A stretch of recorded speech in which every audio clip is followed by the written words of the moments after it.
Well, good morning. It's great to have the pleasure of having Matthew Dickinson, our Mayor of Dubbo, in the studios right now, having a chat about all things that happened in last night's meetings. How did that go? Yeah, you're really good, and I'm sure poor old Richard's out there feeling very jealous of you at the moment, Chris. He loves talking about council things. Of course he does.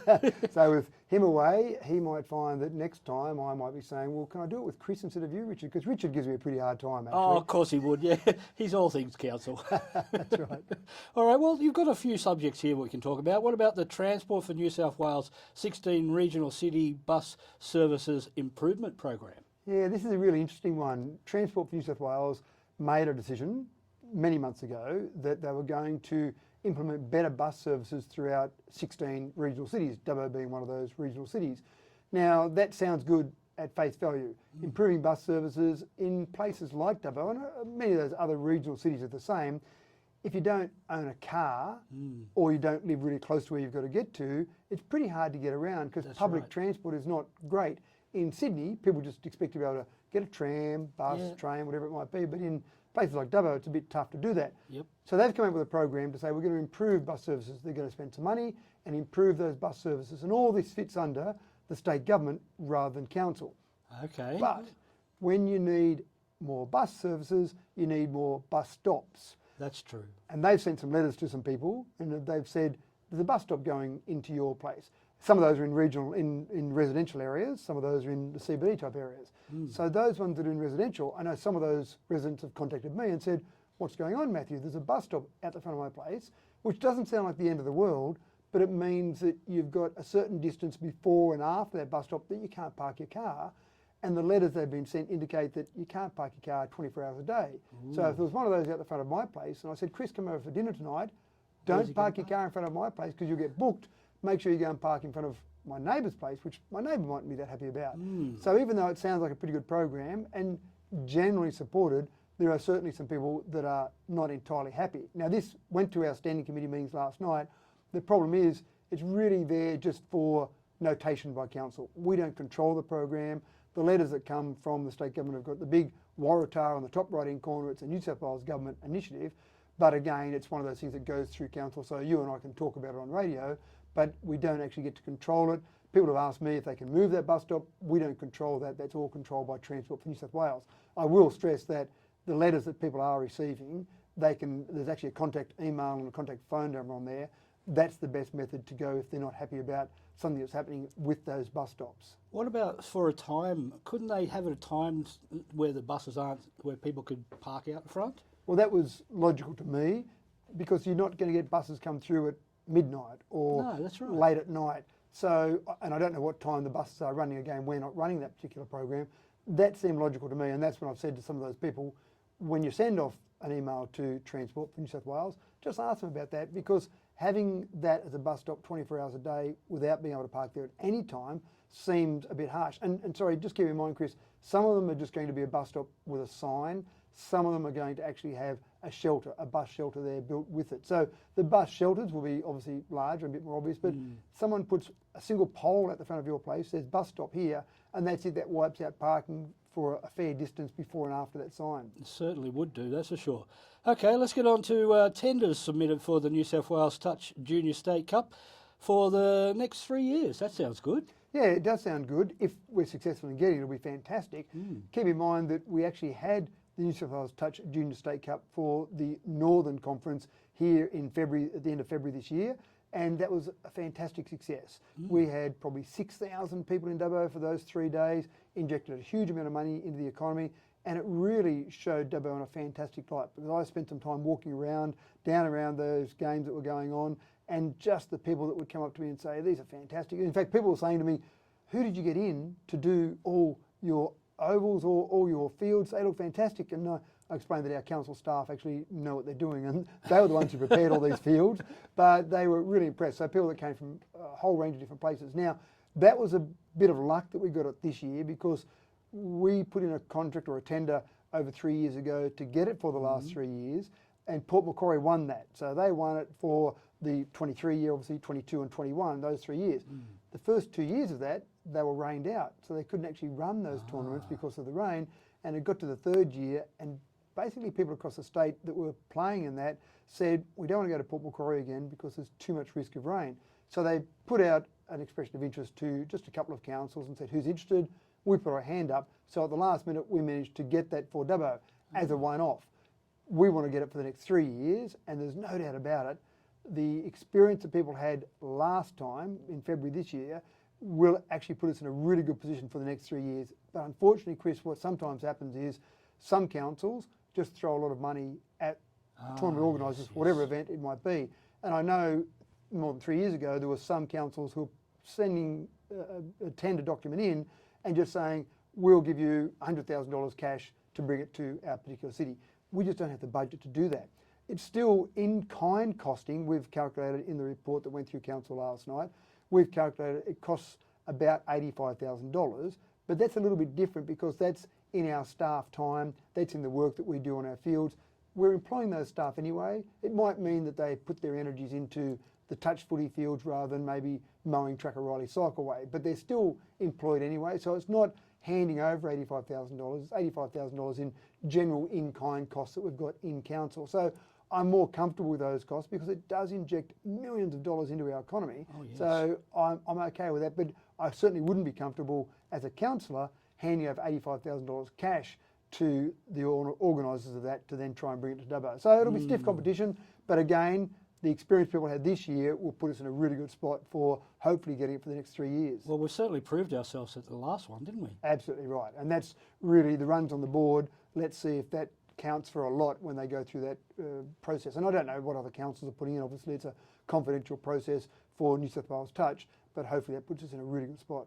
And all our fields get their water from, not from a water supply, but a bore water, is that right? Or We've got a range of things. We do use some backwash water from the water treatment plant, so water that would normally be just used to backwash and clean out the water treatment plant and then sent to the river.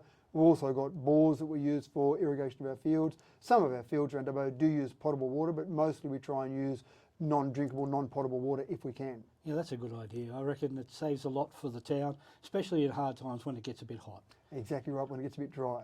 All right, well, what about the bowls? New South Wales looking to bring the state championships to Dubbo 2024, 2026 and 2028. That sounds like another good sporting event. It does, and it sounds like another event. This is talking about 1,700 people over 13 days, and they're a group of people that are typically a little bit older, maybe some retired, maybe they've got a little bit more disposable income. So that would be a great event for Dubbo, and that was a really interesting discussion last night. Now, no decision is made. Committees make recommendations to council, committees sometimes have discussions, but the council resolution, the formal council resolution, doesn't occur for another 2 weeks. So it'll be interesting to see how this one plays out, because what they're asking for is $25,000 in cold hard cash. Now, some councillors said, well, no, we don't want to go and pay $25,000, even though it'd be great for Dubbo. That's straight off our budget. And we look at, we've actually got a budget for event attraction, but that basically blows our entire budget for event attraction for one event. Oh, dear. But on the flip side of that, some councillors said, well, that's a pretty good event to get. And typically, these championships have been run for something like 128 years, and they're typically run in metro areas. They want to bring that to a regional area. They've chosen Dubbo for a whole range of good reasons, so that would be fantastic to have it in Dubbo. And again, that number of people here, state championships, and guaranteed for 3 years, and they'll alternate between Dubbo and then back into Metro. So, as you said, we'd have it in 24, it'd go back to Metro 25, then we get it again in 26, etc., in 28. Yep. So it would be 3 times we'd get it over those 6 times, if you like. Yep. So that'd be fantastic, but again, wait for another 2 weeks, we'll see what the final decision of council is to see whether it's a good use of the money. And the great thing about going through committees and then going to council is that people listen to the radio station, they hear a bit of the discussion, and they can contact councillors and say, don't you dare spend my money on that, this is my ratepayers' money, or that's a great idea, spend that money and make sure you get that event for Dubbo. So it gives people a chance to hear about it before a final decision is made. And it also gives the people who do come to town a chance to visit all our attractions. When they come, that's exactly right. So the hospitality industry benefits, the tourism industry benefits from it, the motels benefit from it, but this is the really tricky part, Chris. It's using council funds, so ratepayers' funds, to attract them here. We don't get paid anything when they come. No. We don't run motels and cafes, etc. So the people that get the benefit from it they're our ratepayers, so that's okay. but they're not paying for the privilege of it coming here. Council ends up paying for it. So you're not going to be running a sausage sizzle down at the soccer fields? Maybe we need raise to some pay money? for it. Yeah, $25,000 sausage sizzle. That'd be a very expensive sausage. That's right.